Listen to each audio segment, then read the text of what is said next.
Sometimes you will have to use both notes and coins to buy something.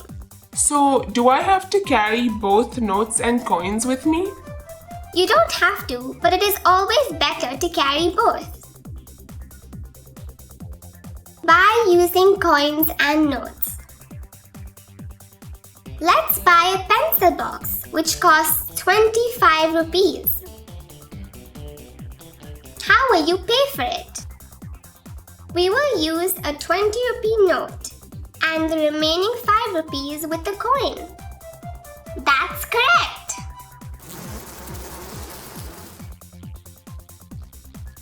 Let's buy a book which costs 32 rupees. How will you pay for it? Thank you for watching. Enroll now to access all 80 videos totaling 3 hours and 46 minutes, featuring introductions, examples, and exercises for Grade 1 Math.